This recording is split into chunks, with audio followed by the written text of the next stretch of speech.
Today, I'm reading this book for all the boys and girls, but especially for one of my nieces. I'm not going to say her name, but it starts with an M, and she has the most beautiful blonde curly hair. And we're going to read Rumpelstiltskin today, and this was one of my favorite books when I was a little girl. So Rumpelstiltskin by Galdone.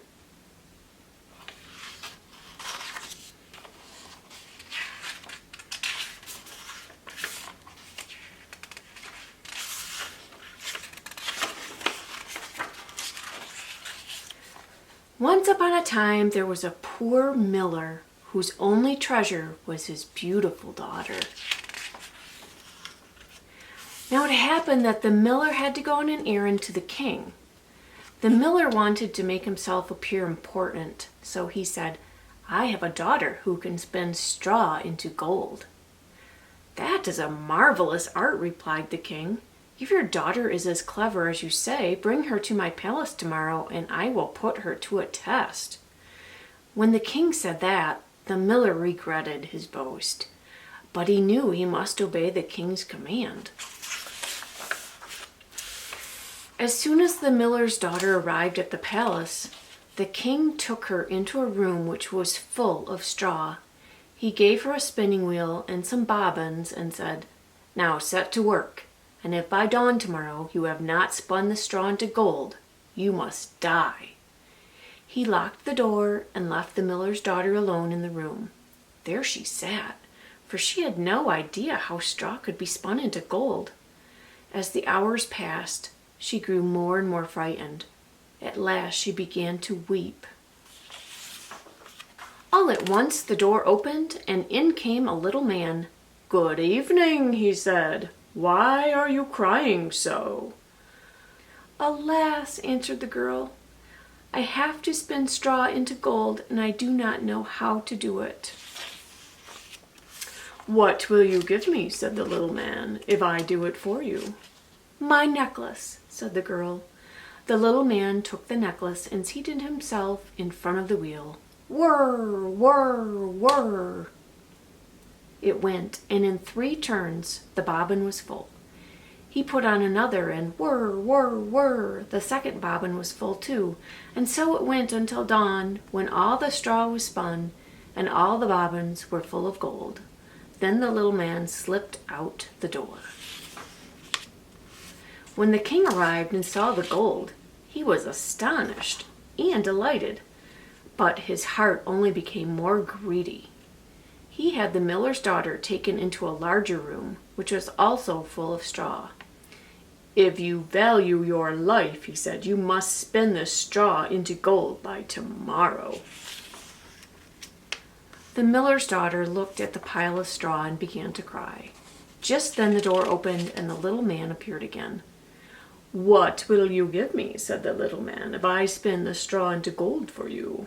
"The ring on my finger," answered the girl. The little man took the ring and began to turn the wheel again. By the next morning he had spun all the straw into glittering gold. The king rejoiced at the sight, but still he was not satisfied. He had the miller's daughter taken into an even larger room full of straw, and he said, "You must spin this too, in the course of a night, and if you succeed, you shall be my wife."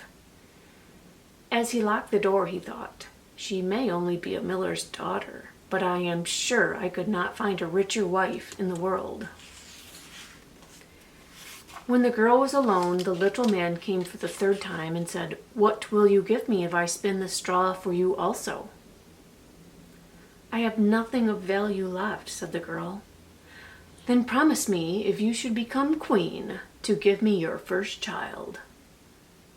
"Who knows whether that will ever happen," thought the miller's daughter. So, not knowing how else to help herself, she promised to give the little man what he wanted. Grinning, he sat down at the wheel and once more spun the straw into gold.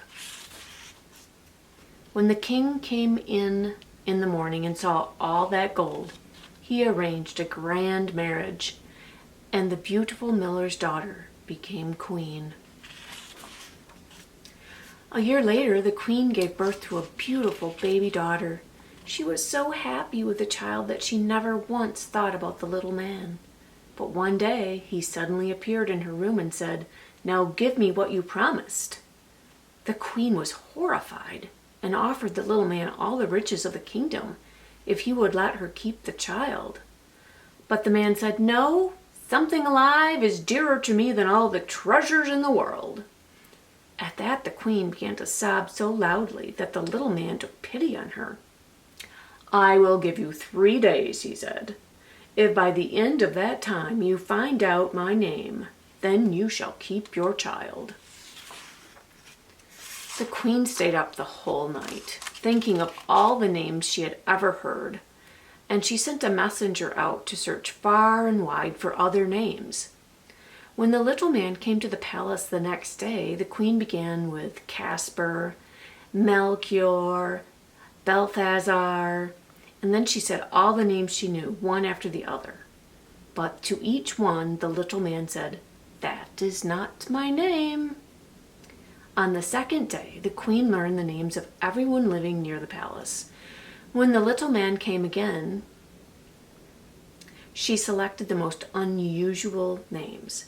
"Perhaps your name is Short Ribs," she said, "or Sheepshanks, or Laceleg."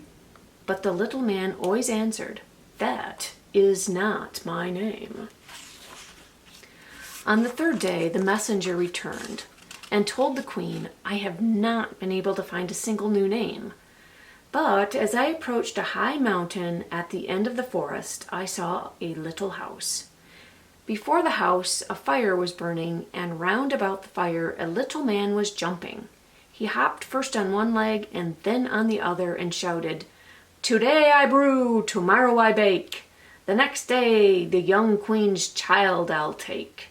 Soon far and wide will spread the fame that Rumpelstiltskin is my name.'"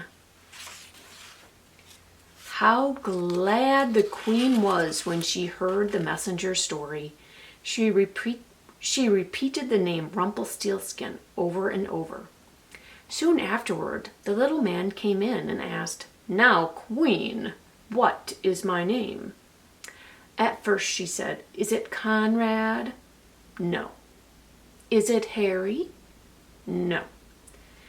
"Then perhaps your name is Rumpelstiltskin?" "Oh, who told you?" cried the little man. In his rage, he stamped his right foot on the ground so hard that he sank to his waist. Then he stamped his left foot so hard that he disappeared from sight. The earth fell in on top of him, and Rumpelstiltskin was never seen again. The end.